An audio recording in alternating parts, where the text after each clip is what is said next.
Mating press Maria.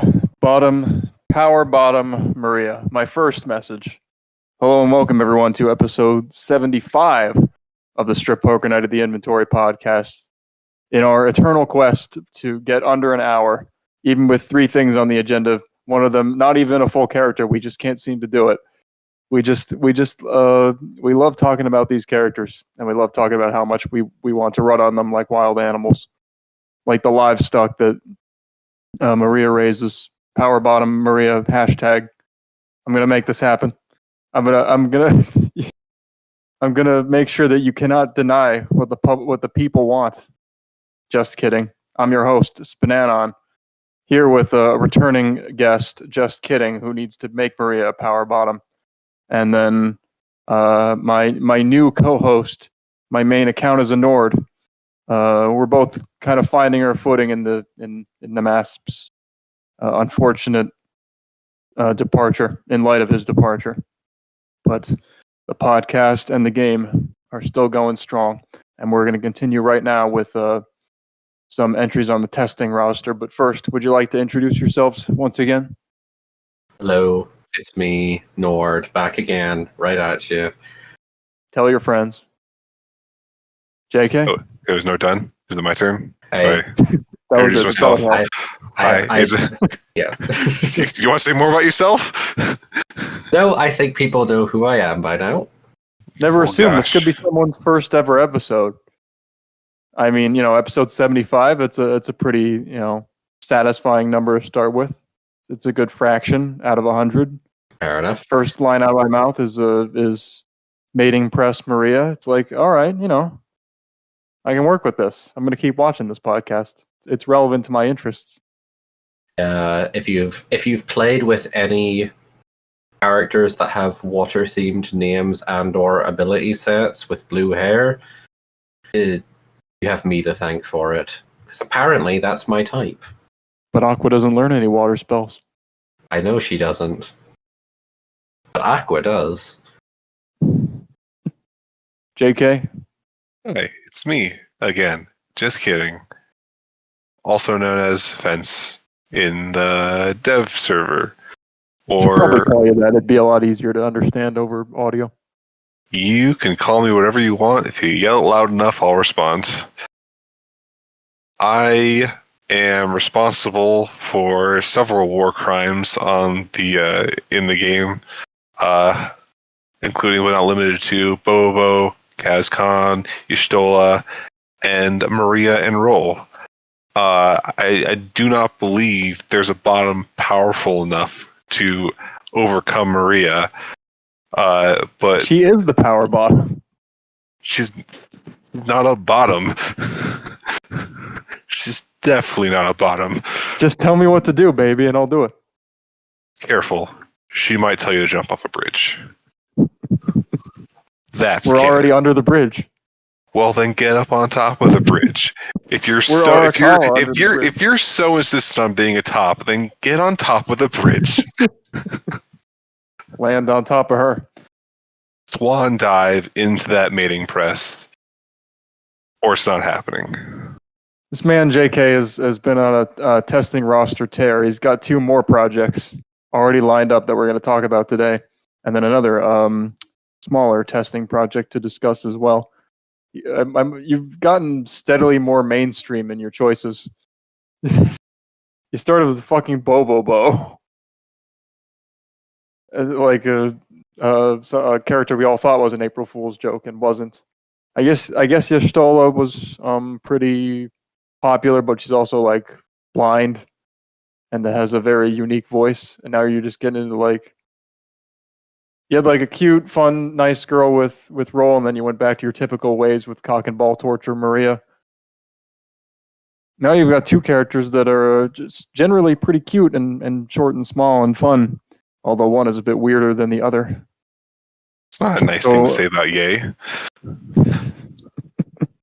We're going to talk about Yay a little bit later. First, we're going to talk about Sofia from Rune Factory 3, I believe. Sofia de Saint-Coquille. I think that's how you say it. Probably. It's never said aloud in the game, so we're just going to have to guess. Yeah, apparently she's one of the romance options. She's like this noble woman who enjoys collecting trash and things. She and maybe Maria can share her collection of men that she considers trash. But yeah. So the main gimmick with Sofia is that she's complete garbage. She's a terrible character. Fucking hate her. Think she should be removed from the game immediately. And all that text that I just said was in orange. So JK, you could almost say that she is, in fact, JK. What possessed you to put this character onto testing and into Spinati? What are your thoughts on her, and where do you want to take her? I was possessed by the spirit of loving the Rune Factory series a little too much. Just up to the point where it's pretty concerning for those around me. I played the first Rune Factory pretty much right after it came out and was like, darn it, this is a fantastic idea. There's farming simulation and there's fighting monsters. It's a win-win. Get my groceries and my electronics in one target. And Rune Factory 3 holds a special place in my heart. I feel like that's the one where they really took off. They really hit their stride. They really figured out how everything should mesh and gel. And my favorite girl, Rune Factory 3, that's Sofia. That's my wife, who I had 3 lovely children with. Teasel, Diesel, and Weasel. And gosh darn it, I super wanted a Rune Factory rep on the roster. Did not seem like anyone else was powerful enough to get it done. So I decided I would do it. And I said to myself, which game, which wife? And I said, of course, it has to be Sofia. She's the one who needs to be here. She's really cute. Her unique mannerisms. Just it's the gimmick is baked right in. So I really wanted to make sure that I made the first Rune Factory rep a strong one, and I think well on my way to doing that. But yeah, a little background about who Sofia is. She lives in the little town of Charence and belongs to the Descent Coquille family, which is a family that seems to exist in every town in Rune Factory. They have a family member there. The commonality between all of them is they're rich and they're fat. But Sofia is still young, so she's not fat.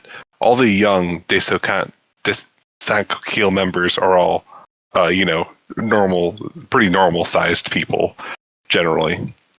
So she lives in the mansion in town, and you meet her, and she says that it's terrible to meet you, with a smile on her face.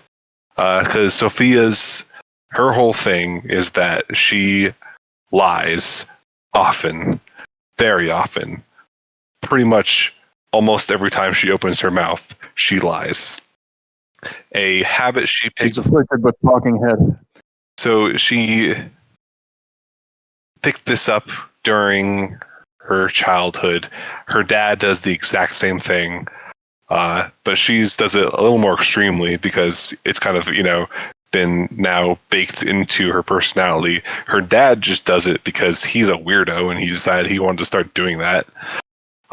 So she lies, but in a way, she's the most honest Rune Factory character because although she says the opposite of what she means, she always means what she's trying to say. She never tries to deceive you. She just has trouble communicating, is kind of the thrust of her character arc. The kind of character will she say, I hate you, this is the worst night of my life, I never want to see you again, and you'll know that everything went perfectly.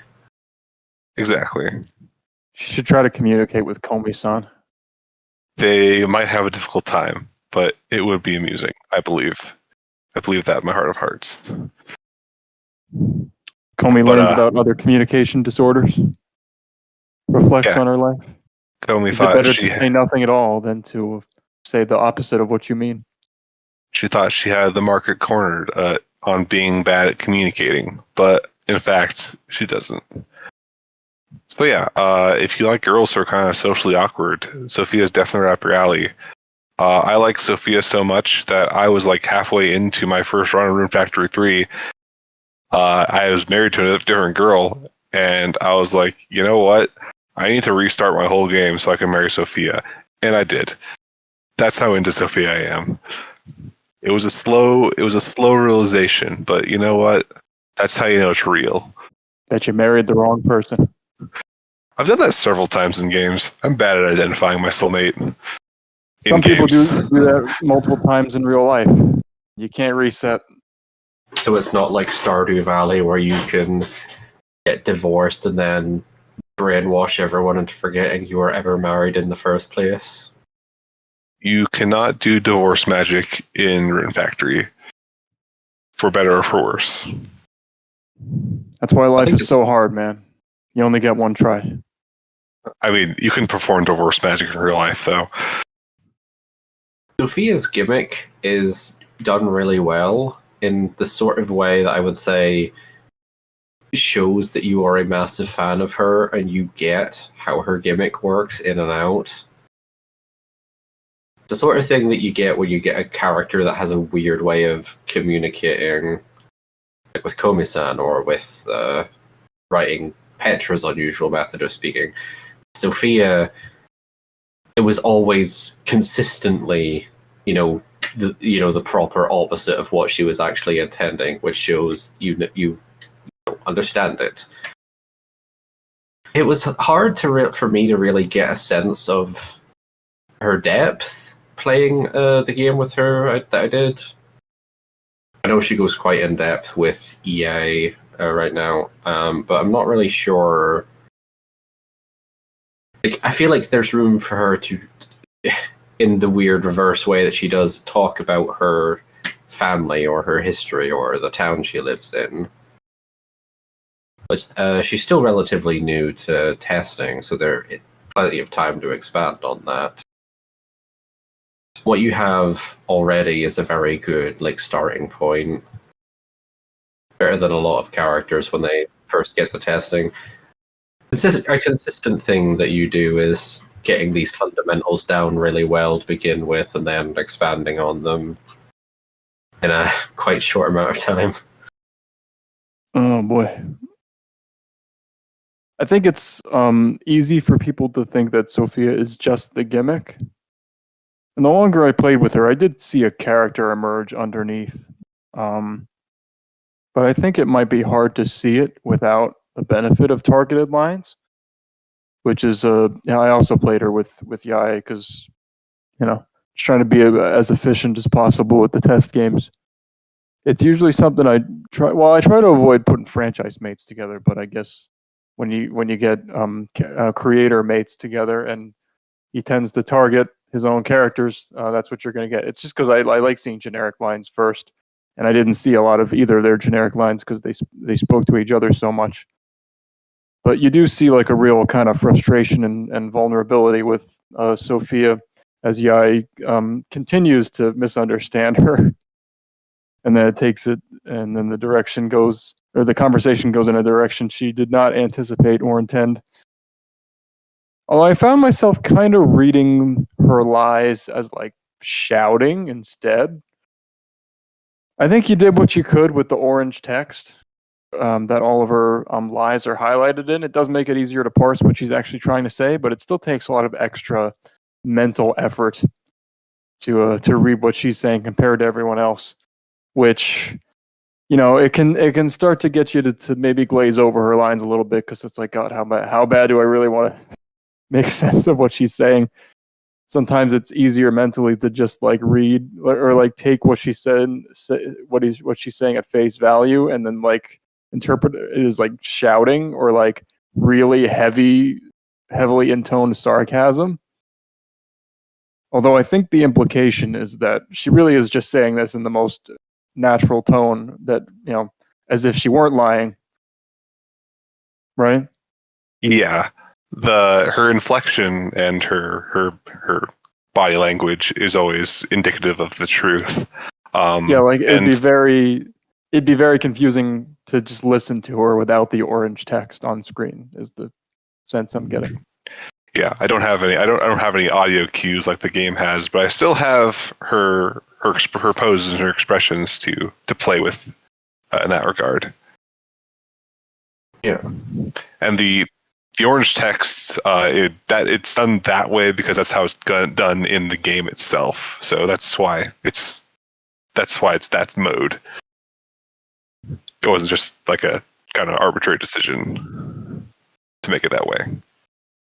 Yeah, like, which is something I may not have picked up on immediately with the initial targets I wrote. I think I kind of read it as if she was really emphasizing the lies, which makes it easier to suss out that she's saying the opposite of what she means. But I mean, you could just look at the mismatch between words and body language as well. It kind of introduces an odd dilemma when targeting her, because you have to decide if and when your character is going to understand the way she talks. Like, it seems like Sofia basically never got it until like right up until the end, and it was just full of like funny misunderstandings to the point where Sophia or Yaya started getting a little like touchy feely with her, frisky, and Sophia's just panicking the whole time. But yeah, that's kind of something that everyone has to decide for themselves, I guess, based on the character's social intelligence.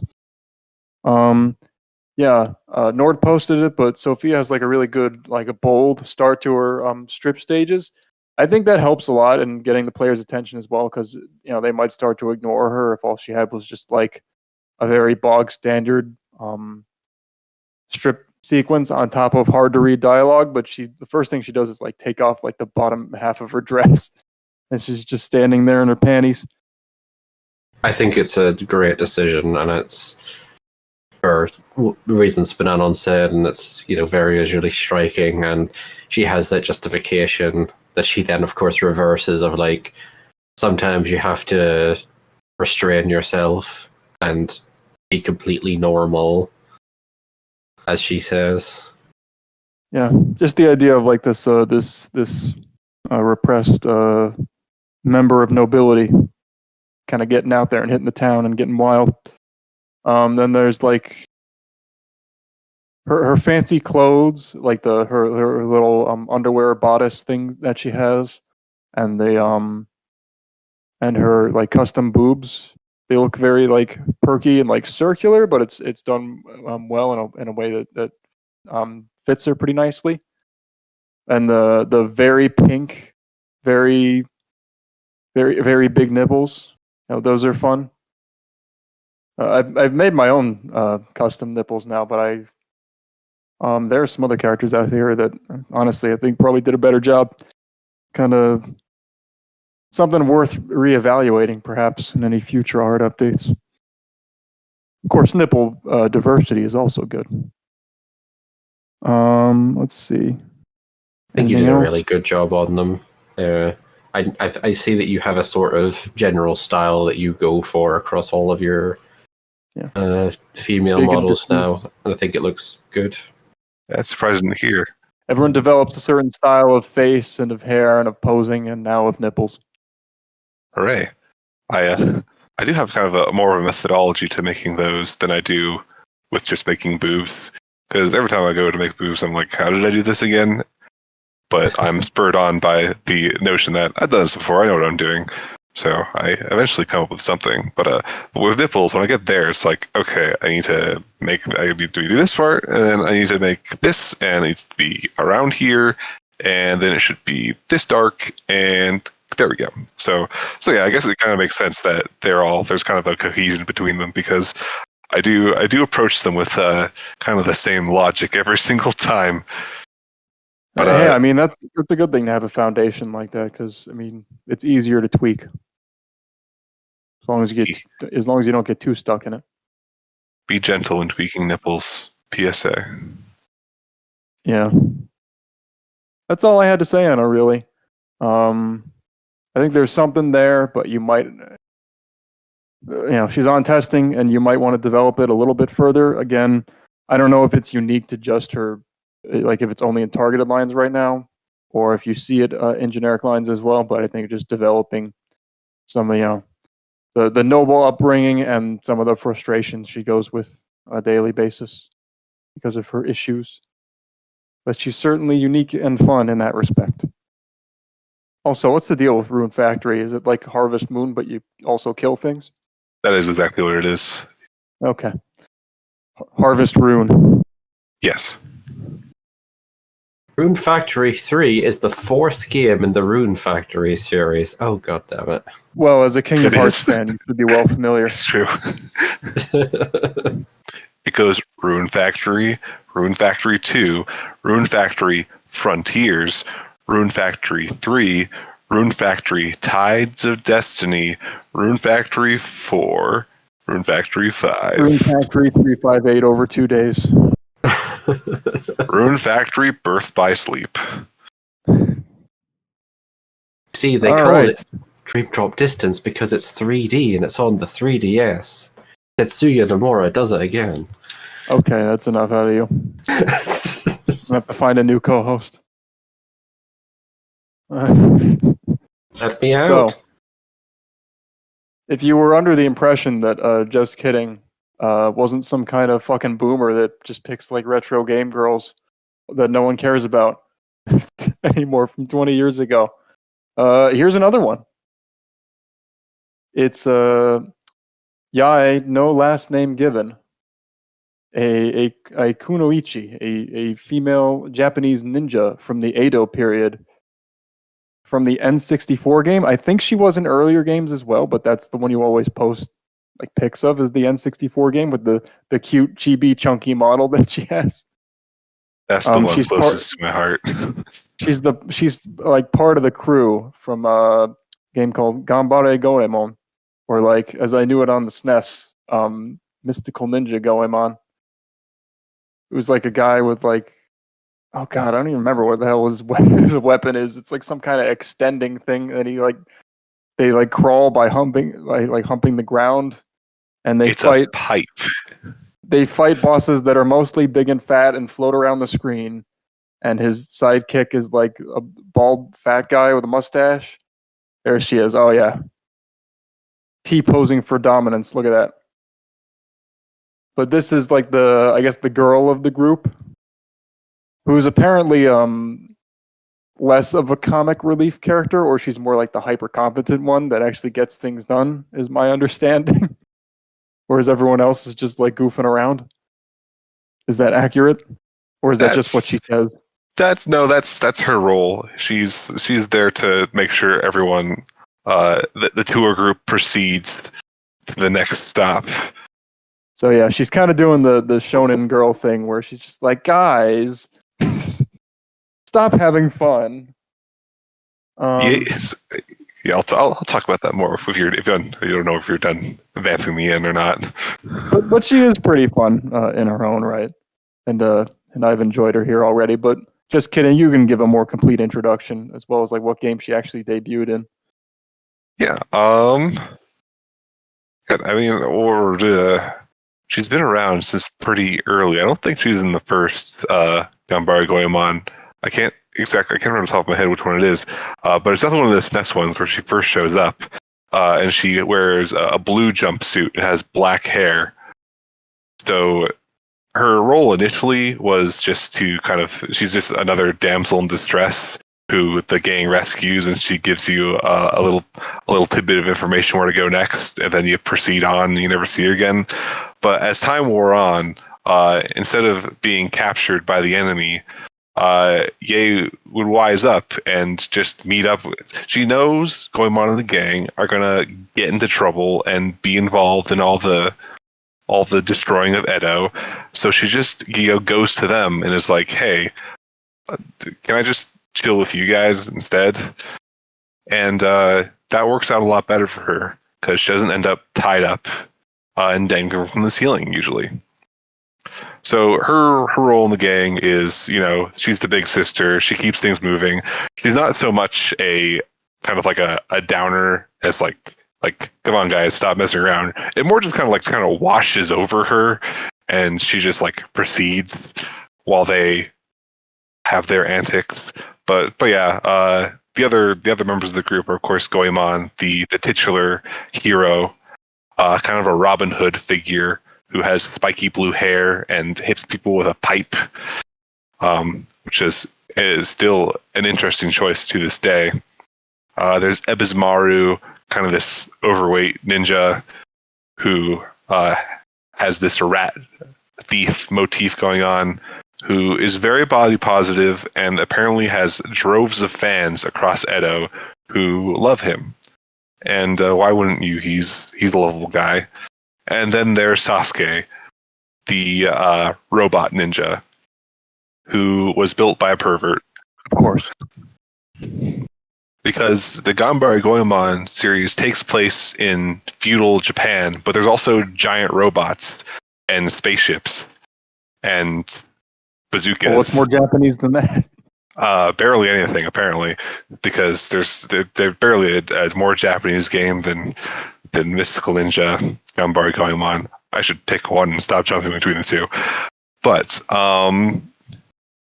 yeah, when I was a wee boy playing the N64, I liked EA a lot. And when you play Mystical Ninja starring Goemon on the N64, you can pretty much play as any of the four protagonists at any time you want. And my older brother would always play as Yae if it didn't matter. And I'd be like, why you play as Yae? She's a girl. And my brother was just like, look, if I gotta stare at polygons for hours on end, I want them to be a girl's polygon. And from that moment forth, I understood. That was like my third eye opened, and I got it. I understood everything now. And I was like, okay, formative moment. Cool. So yeah, Yae has a special place in my heart. I really wanted to add her in. She would have been added in sooner, but someone bribed me to make a roll, so roll kind of usurped her place. But here she is now, very confident. I made her kind of, here to relax. So she has some of the kind of the traditional mystical ninja, levity, little humor to her. So she's not just the straight man for her time here. She's also, she's here to have a little fun and flex her skills a little bit. All right. Anywhere you want to take her in particular? Besides out to a nice sushi dinner? Yeah, I'm not entirely sure. I think, it's kind of like, I think he probably has along the same lines problem with Sofia, where she has the surface is there. I have the skeleton made, but there's not a lot of flesh on it. There's not a lot of depth, and you really only get there by having more lines to do it in. I'm not entirely sure where else she needs to go other than where she is. I have my crib sheet of her little idiosyncrasies that I need to hit, and I'm pretty sure I nail them all. I just need to expand on them. So she's very good at what she does. She's very serious and kind of strong, but she's also got a girly side to her because she was the token girl of a group in the 90s, so she's gonna be a little girly. So I'm a little directionless at the moment. I rely upon the feedback I get to kind of suss out what parts she's missing and what parts people really kind of glom onto. I was like, oh yeah, that's a good aspect. We like that. So I can make more of that, have that be highlighted. Oh geez. So at this moment, I don't have that for Yae. For Sofia, it seems to be like people want more about one more about kind of how Rune Factory the world works. They want kind of more of an emotional core to her struggle. But right now, all I know about what people want from Ye is they really like that her shirt's kind of see-through. And you know what? Yeah. You could make an award-winning movie out of Sofia's struggle. Yeah, Sofia, a rich person with a communication problem. Sophia's on her way to win an Oscar, but I don't know if Ye is ever gonna get there. She's just kind of a fun character. She can be the star of a historical drama. Highly inaccurate historical drama, but you know what? That's okay with me. Well, Nord, there's a lot of pressure on us because apparently we are going to decide Yae's fate right here and now because he needs a direction to go in with feedback. Yeah, never think I'm not taking notes. I have a note here that says women have more hiding places than men. I think that's because of one of her stripping lines about, I've not got any knives on me. You'll have to look harder than that. I thought that was funny. And she has a couple of, like, ninja transformations, doesn't she? I'm assuming those are all references. Yes, I noticed that very early on. I'm guessing those are, like, references. Transformed into a schoolgirl. Oh, for me, it was when she put on a one-piece swimsuit when playing against Mia. I'm assuming these are based on something from the game, or is this just something you did for fun? The current costumes. I mean, there are in the game there are different costumes, and you poof in and out of existence pretty often. So this pays homage to those things. But all the costumes so far that she shows up in are ones that I pulled from existing mystical ninja media. So I didn't really make them up. I just made them because I made them initially because for some reason I felt compelled to. And then in the end I was like, well, I put all this effort in, I might as well find a use for them. And I had the idea like, oh, so you can just poof in and out of costumes because, you know, a ninja can do that, right? That makes sense. That's something Ye can do. And she does do in some media. So I was like, there, I got it. I think that was a good choice. Adds a bit of variety to her.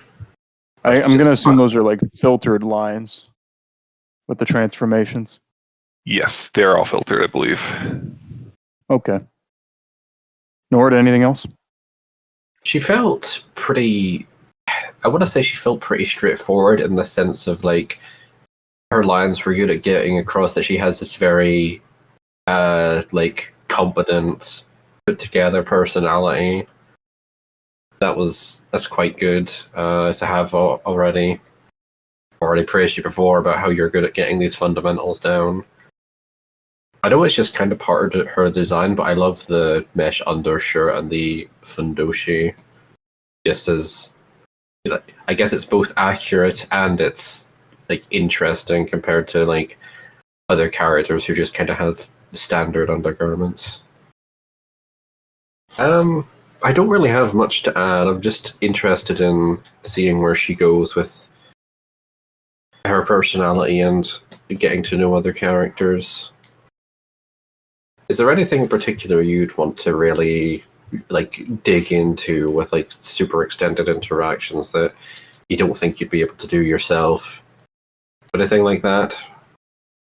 Nothing immediately springs to mind. That's probably one of my weaknesses when it comes to like getting good people to target me. Is those guys like, what do you want? What do you want us to target? And I'm like, my character? Question mark. So I these like really specific things. Whatever you're curious about, just make conversation. The only thought I have in my mind is there's obviously like she's from feudal Japan, but she has like intimate knowledge of like robots existing and gunpowder and aliens. And she has like the modern day school uniform. She does. That's a canon outfit. I didn't make that up. That's just in there. I don't think Goemon takes itself very seriously. It really doesn't, and you don't have to take conversations with the A very seriously. They're probably very lighthearted and flirty. So if you're flirtatious, she'll be flirtatious back, most likely. It's hard to imagine a situation where that wouldn't be the case. So yeah, what I would say is like the two most interesting things about Yae are, ninja and generally like time and geographically displaced. I know it plays a little fast and loose with the anachronisms, but even still, like just being from like the 1800s in some regard, I think give her some pretty unique perspectives. I mean, I don't know how much you know about Japanese history or how much they franchise like hers would care anyway.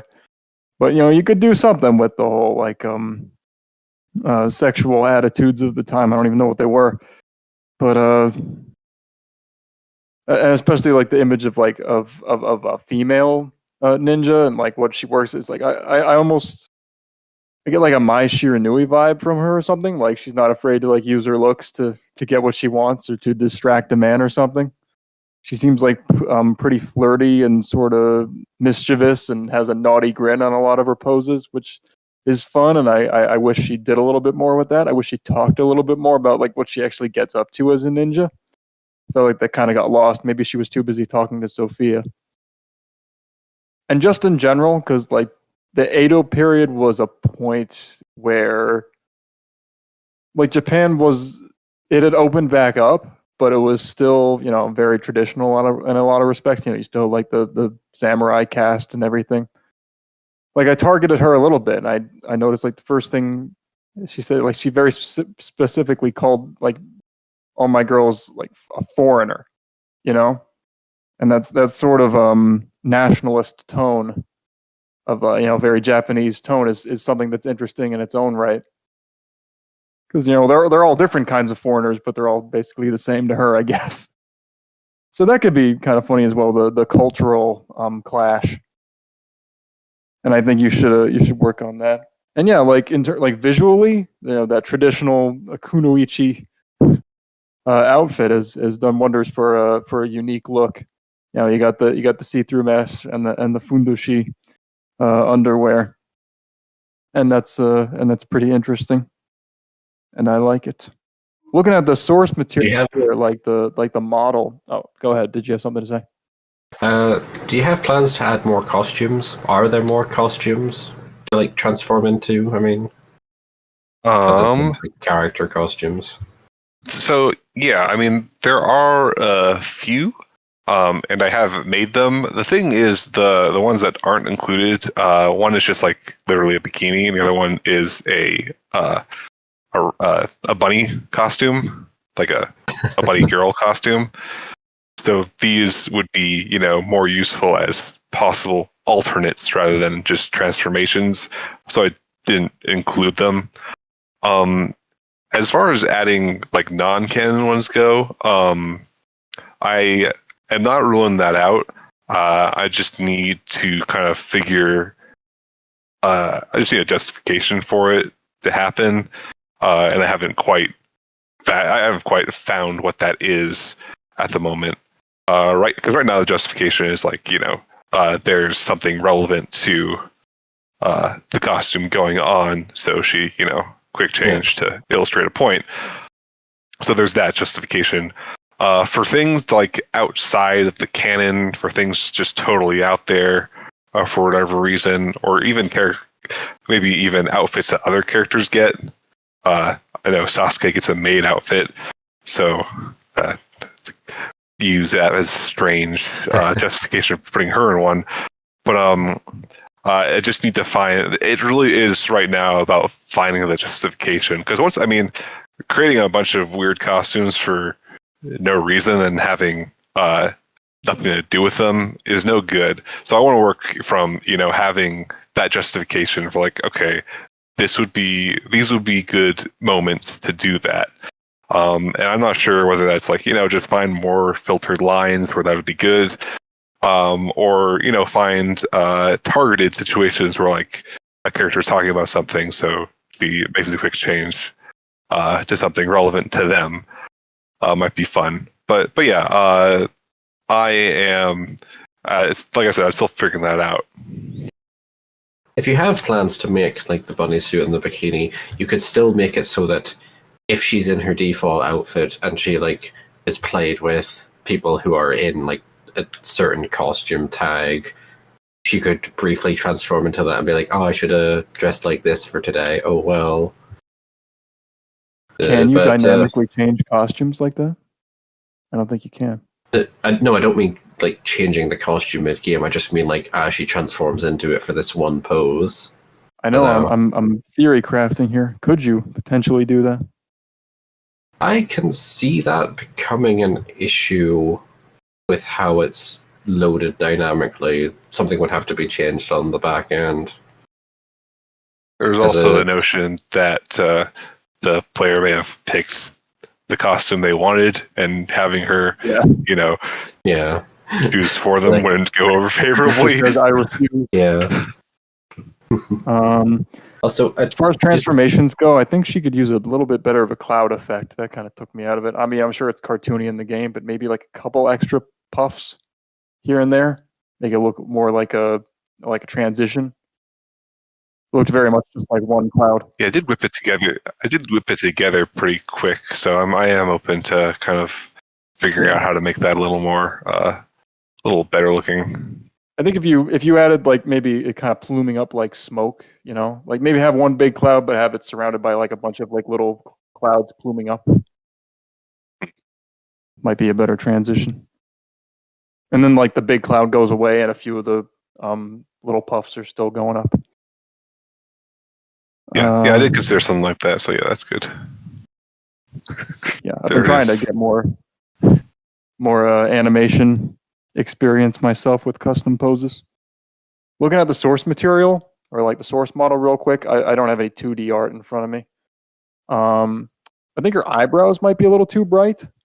Like they're basically the same bright green as her hair in the model, but there they have a bit of a dark outline where it like goes up against her eyes. That's something I remember doing with Jura specifically because Jura has very, light blonde hair or, very yellowish hair. But for her eyebrows, I wanted them to stick out. So I gave them a darker value. And I don't think that's too strange for people's eyebrow hair to be a little darker than their main head hair. Let's see. Good expressions in general. They felt inspired.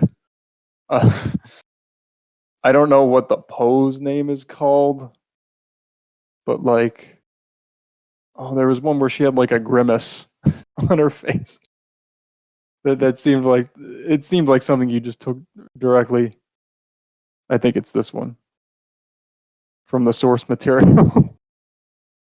I don't know if that's true, but it was always fun to see what look she had on her face because she's generally like very bright-eyed and cute and fun, despite sometimes having a serious disposition.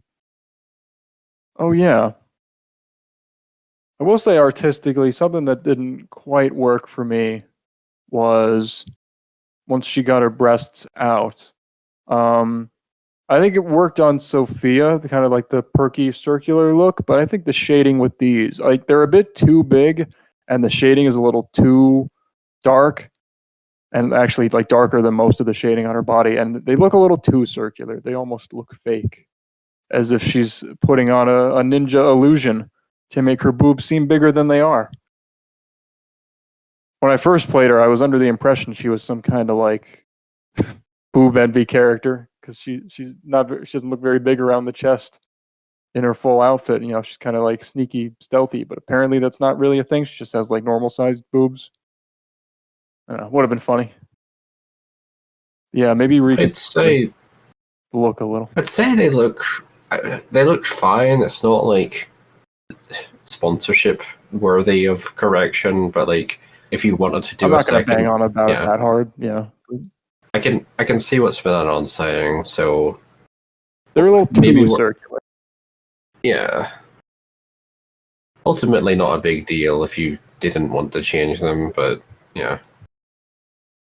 I also wonder if you could do little fancier stuff with her footwork because she's a ninja, and a couple more poses where she's kind of off balance or looks a little bit more dynamic. But on the whole, I like her attempts to be kind of sexy and seductive and coquettish, or sort of, well, coquettish is the wrong word, but kind of mischievous. It did feel like sometimes in the mid game, a lot of characters kind of fade out into the background by the end. Sofia and Yae kind of felt like they faded out in the middle and then came back at the end. I know you've got a reputation now for always having 2 new characters ready to go, but I think you would benefit maybe from taking a little time to think about these characters harder, because people are telling me, people are saying that their personalities can feel a little undercooked, and even though I like what's there, in the middle it sometimes felt like she was struggling to come up with stuff other than just her general attitude. But on the whole, I liked her. I think there's a lot of potential there with the Japanese identity and the ninja profession. So I'm excited for more. Also, the little flyaway hair spike that she has should flip with her head. Yeah, you mentioned that. But yeah, I'm there's a very real possibility. I have to just proclaim it out into the world. Yeah, there's a very real possibility that there's a very actual possibility that I'm going to be going back through and doing improvements to both Sofia and Ye's model. So if I would welcome that during sponsorship or during now, obviously, just these little notes and things. All I can say for Art Reworks is don't do it later. Do it now if you're considering doing it at all. Yeah, but I mean, I just want to get it all out in one big bang, really. So I don't want to do one pass where I make one adjustment and then another pass where I make another adjustment. I just want to know what my adjustments are, and then I want to make them.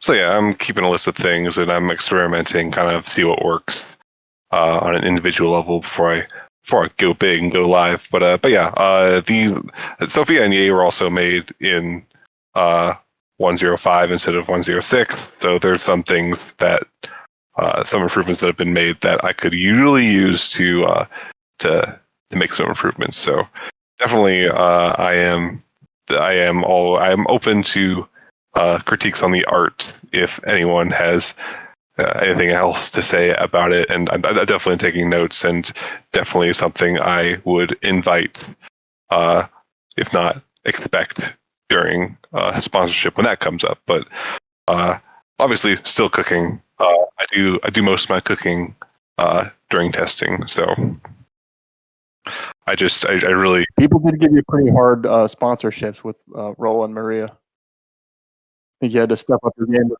them. Yeah, also, you had to wait on the mods for a while. #Nord. I don't want to shy away from difficult sponsorship requests. I see those as opportunities for growth, and I don't always exactly know where I should be going, what I'm missing, but the thousands of eyes that pass over every so often are invaluable for kind of determining those things. So that's my feelings on that. I'm gonna have to tussle with sponsorship requirements myself pretty soon. I haven't had to do that since 2019.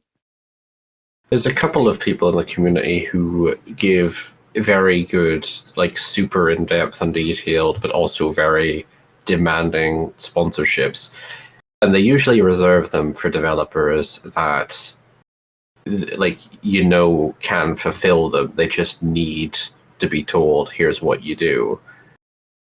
And I think that says a lot about like how you don't need to be under like super rigorous, like you have to make the best character possible. But if you want to, the support is there to do so. And it is feasible. That's how I see it. Nord, JK, any other thoughts on Yae? He's really cute. if you want to target her, feel free. I unfortunately, like I said, I have the least ideas about these things sometimes, but I'm probably the person who's written the most targeted lines to her at this point. So I don't know how to explain that paradox. I'm But, sorry. yeah. I have so much art stuff to do. I do want to write lines. Again, I thought she was more of a boob envy character. I got a bad read on both of these girls.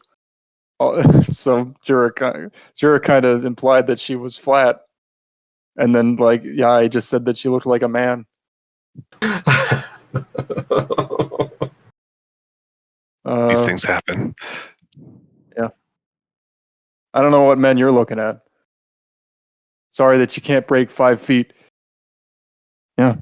So, speaking of art reworks, that's our final topic for today. Don't worry, just kidding. You're finally off the hot seat after 4 entries in a row. Got to talk about someone who's not here on the cast finally, and for the first time in almost 2 episodes. So we can just be as mean as we want. They'll never listen. Just tear into them. Lotte Jansson, I think that's how you say it, from Finland, from Little Witch Academia. Apparently, just Lotte is what you're going to say. Lotte.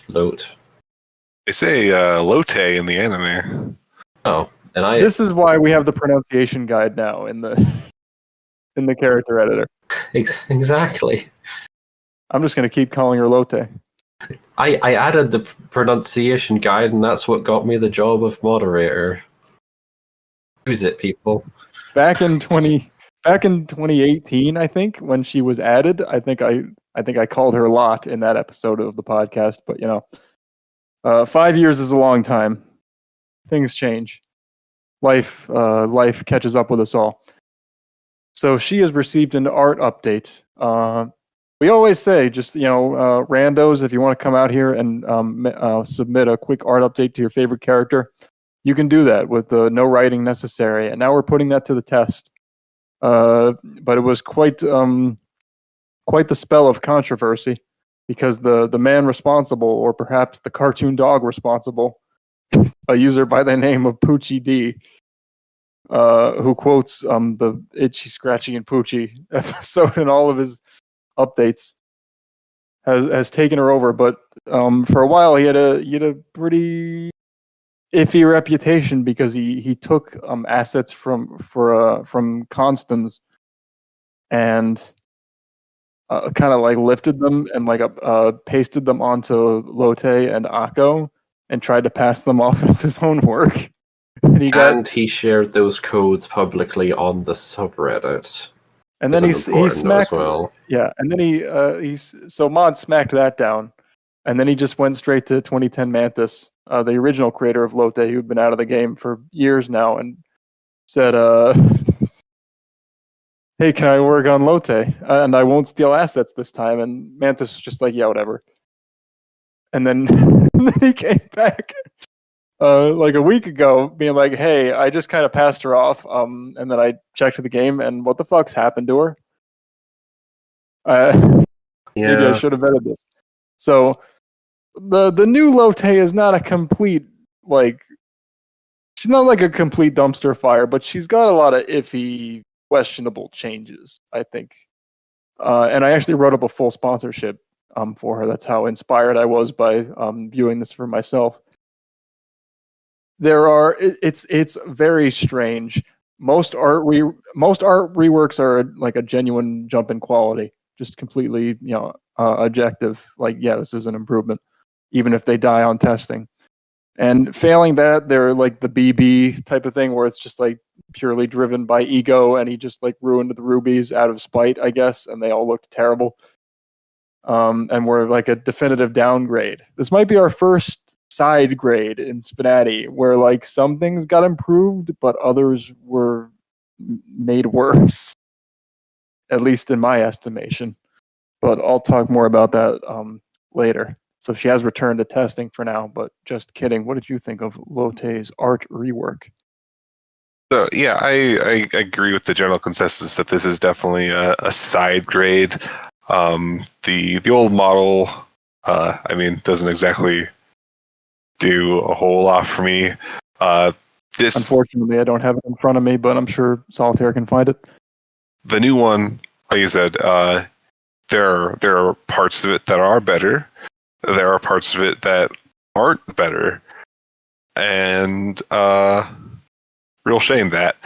But I feel like there's if you're going to do an art rework, you really should just go for it. And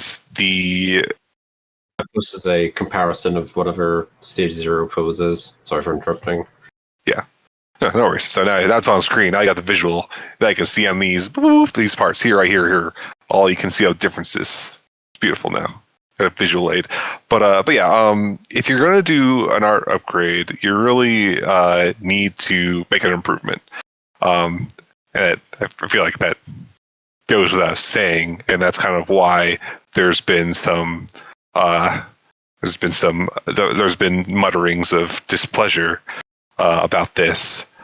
So obviously the task before Poochie would be to take what she got here and just bump it up to where it's an improvement. And I think there's a lot of that's just like real small little things that you could do to even get to that point, like just fix the proportions, longer legs, shorter torso, smaller head, those basic things, get that out of the way.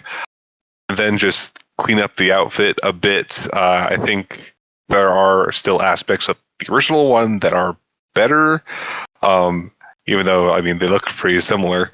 But I think like the fluted skirt at the bottom there, that's definitely something that that's in the style that you'll want to keep.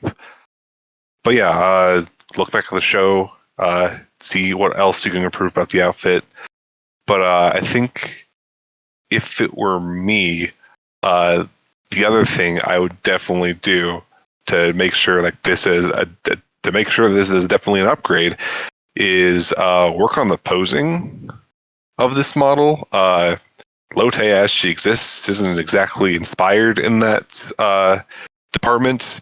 But Little Witch Academia is like the characters in that show. They really emote. They throw up their hands and they turn black and white and they explode into rainbows. Oh, it is a trigger anime.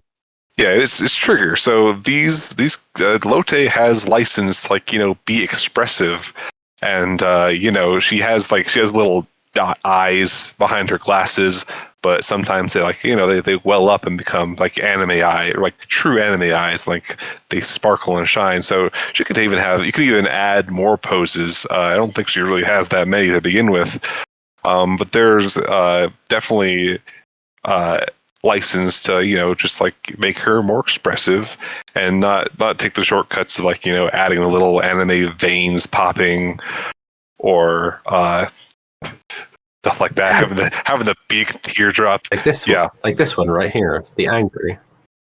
Yeah, she's in this one. She's angry. She's she's scowling. She's got the brows furrowed. The new one is a little more muted, a little more internal, just arms crossed. The body language is more, passive than it is, like openly aggressive. Yeah, the legs aren't really doing anything. Mm-hmm. So I mean, so at this juncture, I know there's varying levels of faith in this project, but I mean, for the way I see it, the bridge between this being just a side grade and this being, a tangible upgrade, even if just just a slight upgrade, isn't that really far a walk. It certainly could be done. I don't know. I really don't know how extensive Poochie's experience with Kisuke is. I don't know what, if anything, he's made. From what I gather, there is an artistic background to be had with this developer. So there is faith in me that if not every single improvement is met on sponsorship, then obviously that's shouldn't get through sponsorship. But if at least some of them if at least some of these could be met. If there was some inkling that that concerns are being listened to, I'm sure there'd be wiggle room possibly on some of the requirements that have been set. But for now we haven't seen any movement on that front. It's still early in the game, but that's kind of my 2 cents, kind of how I would approach things. That Lotte is not like a terribly complicated character visually, so there's not a whole lot to do, but there are a whole lot of ways to kind of just improve the model, make sure it's up to snuff with everything else. It doesn't have to be like the best model that ever existed, but you can try and bat the average at least. The Mendoza line of Spinati. Yeah, let Lotte climb to the top of that bell curve. Wow, just inspiring crap coming right out of my mouth. Hey, give her the bell curve back on her skirt. How about that? That's what I'm saying. Yeah, like as far as sponsorship goes, the whole community came out in the opposite of support. We all got together and was like, we got to make sure this does not get through so easily. So she got like immediately 3 really demanding sponsorships, like Cobrad, Nicole posted a whole manifesto. I was inspired to do it for a different reason, but I'll let Nord give his thoughts first. I'll start off by saying that as a massive fan of all things Simpsons, the fact that this person is insisting on role-playing as Poochie the dog is not endearing, it's not funny, it's not inspiring or heartwarming. It is annoying. It is showing that you're not taking this at all seriously with what was already a spotty first impression. Stealing codes and trying to pass them off as your own and only backing down when you were rightfully called out on it. Frankly, I think it's an embarrassment. My concern is that Poochie doesn't have a lot of lines, so I think he's going to use up all of his lines for updates. Kind of goes to show that he maybe didn't expect to do this for very long. He's already used up most of them, I'm pretty sure. Aside from, I have to go now, my planet needs me. Poochie died on the way back to his home planet. Let's see if he gets to use that one. Frankly, I think it's an embarrassment that it's even gotten this far. I think Lotte's previous dev, Mantis, should have more thoroughly checked around to see why this person was wanting to adopt Lotte in the first place. Poochie D is unable to join the community server because they refuse to abide by the age check procedure, and regardless of how you may feel about that, that's currently one of the methods used to make sure nothing suspicious happens in the community. And so feeling that this person is just around on the dev server and not in the community server in any way, which means they haven't seen the majority of their overwhelmingly negative reception. Calling this a side clarification, grade, people only are asked to send ID if we have reason to believe that they might be under 18. Such as their behavior. Yes, and the only identifying information we need is they need on the community server is the date of birth. We don't need your name or your address or anything. Anyway, I think calling this a side grade is massively overselling what this art update has done. It's actively removed custom detail from the original model. It has made her proportions worse insofar as, yes, it's technically more source accurate, but going for source accuracy means it's an underage girl. So why the fuck are you trying to make it more accurate in that regard? The posing is worse in several regards that you and JustKidding have already touched upon. There's been no improvements to her forfeit or post-forfeit sequence. In fact, I'm pretty sure some details were removed in that as well. And so it's all in all, it's just a case of how did we let things get this far? I, as a person, and as a dev mod, I'm ashamed that things have gotten this out of hand, that we're having to collectively try and aggressively abuse the system we have in place to try and prevent 3 randos from coming in saying, oh, she's great as is, just add 1 new pose and she'll be good for the main roster. All in all, I fully expect and hope that at the end of the day, we can just revert this entire embarrassment of an art update, in quotation marks.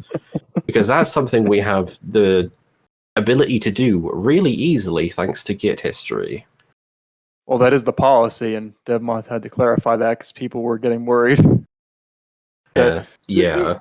The concern was that, like, if an art update dies, oftentimes they just like go offline. Yes, the worry, particularly if it was like a really old character and an objective improvement, they just ended up like offline. Kind of weird, yes. but like the worry here is that like, you could just like assassinate a character online. Yeah, that's exactly the wording I was going to use. Character assassination of an online character. Like, oh, you don't like Buffy? Well, just feel an art update with her and she'll be offline. That's not how it's going to work, thankfully. We're going to just revert it if, or rather when, this attempt at updating Lotte fails.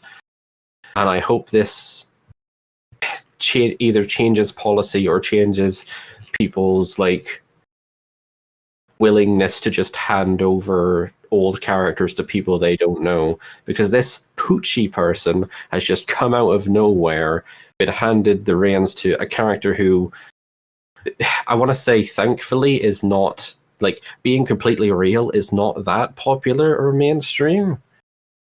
And so like this happening to Lotte is not really much of a big deal. But imagine if this happened to someone like Amy Rose or Starfire or something. Yeah, I was gonna say Raven or Zone. Well, Zone doesn't need any updating. Yeah. Raven is getting an art update done by Bullet Shock, and it looks amazing because Bullet Shock has already proven and improved his artistic talents in Kisake with other characters first, and he's been asking Bullet Shock for... hasn't stolen anything. And Bullet Shock hasn't stolen anything. That's an excellent point. Or if he has stolen anything, we don't know about it, which is a sign of a great thief. Yeah. Well, to be honest, yeah, the mods probably should have nipped this in the bud as soon as he got permission. It's like, yeah, you're an asset stealer. You're not taking control of this character. I would have vetoed it if I was given the chance. Just being completely candid.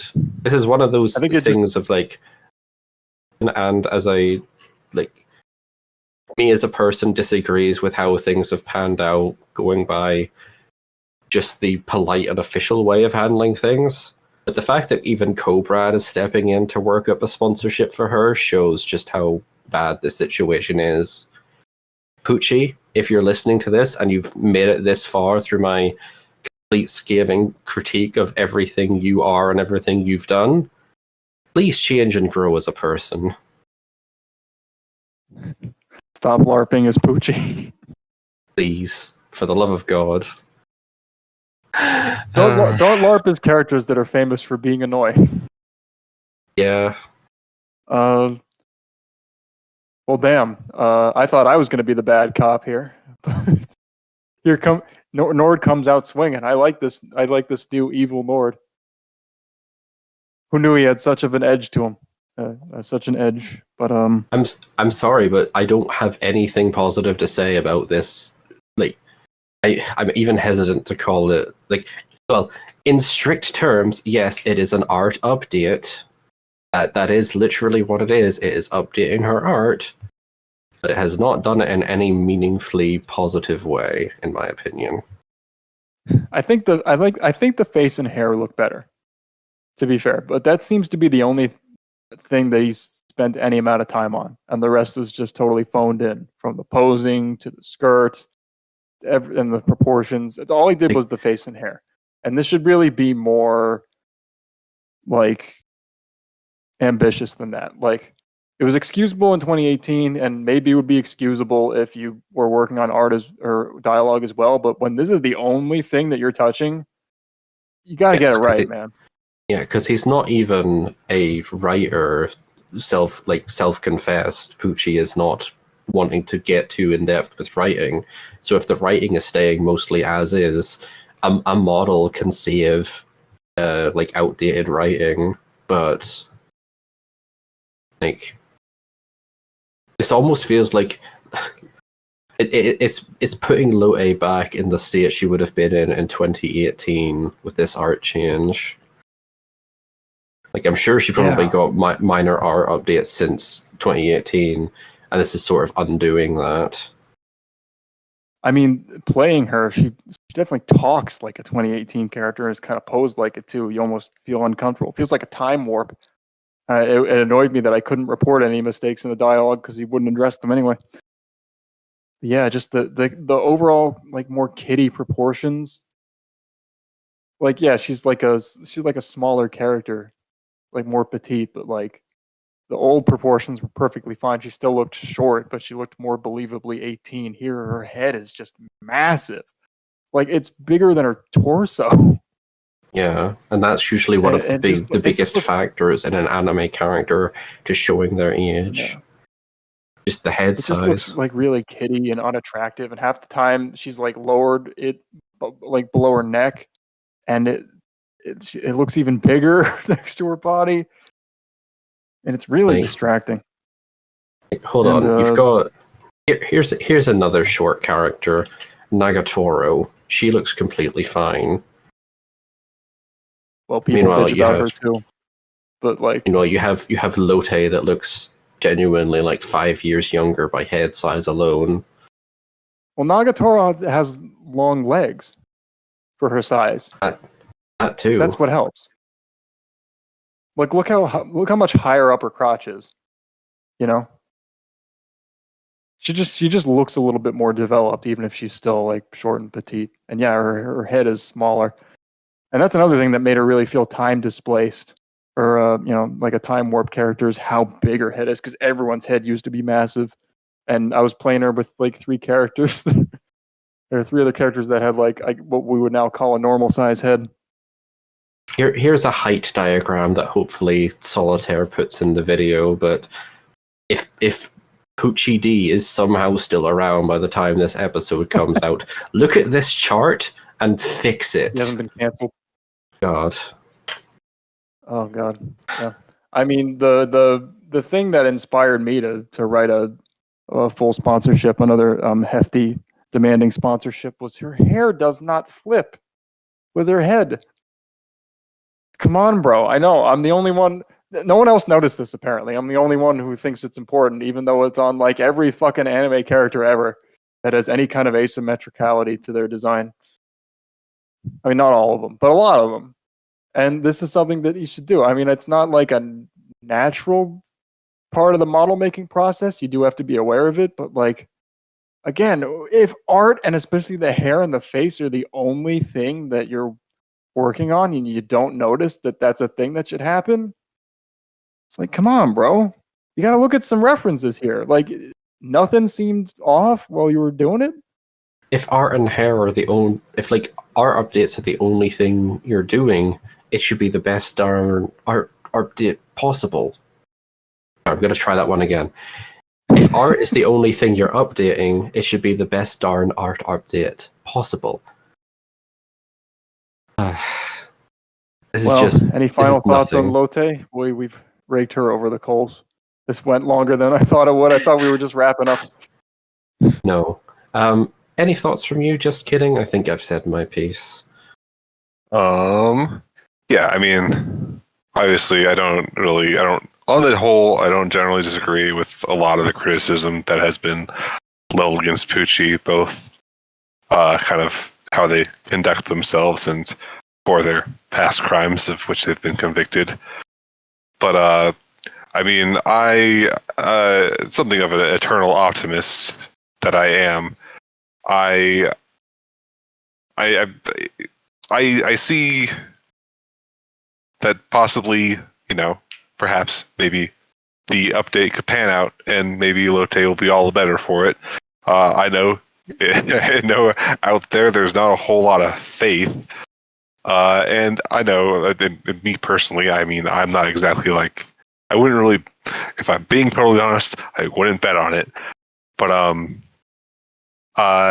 if you have the capacity in you, Poochie, I would encourage you to give it a shot. Why not?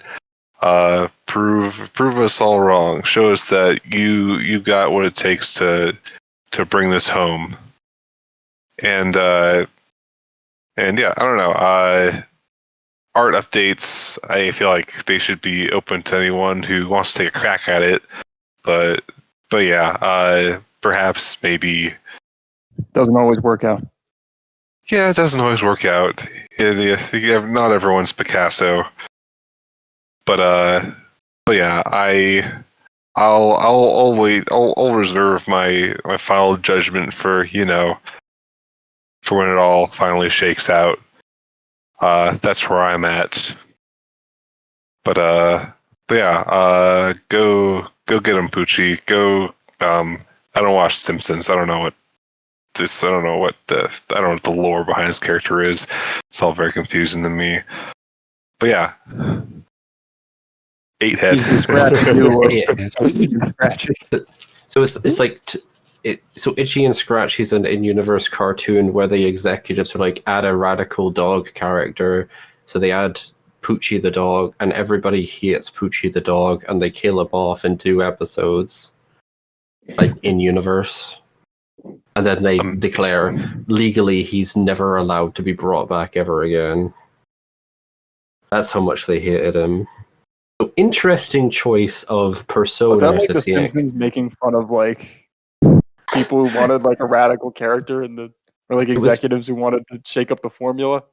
It was making fun of Fox executives wanting another Simpson to be added to the main cast.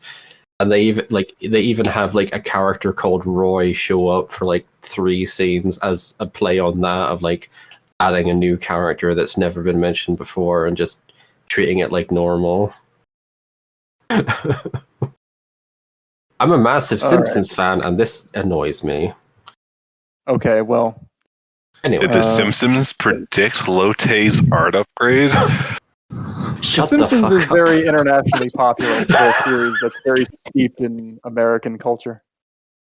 Yeah. But anyway, we Americans, we're just so fascinating. Good job, you Americans. Yeah, anyway, for his crimes, I think Poochie should be sentenced to several months of hard labor in the hair-flipping mines. That's my recommendation. He'll emerge a stronger person, and Lotte will emerge a better model. Good luck, Poochie. None of us are rooting for you, apparently. Sorry about that. That's gonna do it. That's gonna do it for this episode. Yet another long one, despite only having 3 things on the agenda. One of these days, we'll get back to under an hour, I imagine. But just kidding. My main account is Nor. Do you have anything else to add? Getting feedback is important. It can be annoying, but it is important to the whole process, because you are making something that hundreds of other people are going to see a day. So you want it to look good. JK? Play with Ye and Sofia. I await your feedback. It sustains me. All right, well, thanks for coming on. Just kidding. Thanks for taking us through 4 separate projects in 2 episodes. Thanks for talking at length about each of them. Nor, thanks for filling in and well, now officially replacing the Maspas as co-host. I think you're growing into the role already. You've begun your villain arc in the space of only 2 episodes. You just have to find something for me to be angry at. I'm looking forward to your further moral degradation as you just start slowly trashing these characters, because you have to go through all of them and your patience wears thin and you're no longer polite. 4 characters from Just Kidding, and the worst I had to say was, I think you need to keep working on her to like add on to what's already there. And then just, yeah, the one thing that gets me angry. There. Oh, well. It'll be okay. Well, that's going to do it for this episode. We're 3/4 of the way to 100. More if you count all the 0.5s and 0.5s. But I'm looking forward to a bright future with Nord and JustKidding's bright development future as well, as he decides which of his characters he's going to sacrifice to the ancients and which will continue getting updates for the sake of his own sanity. That ship has sailed. Stay tuned for more. Thank you, JustKidding. Thank you, Nord. Catch you on the flip side, dude meisters. Not. Let's kill him in 2 episodes.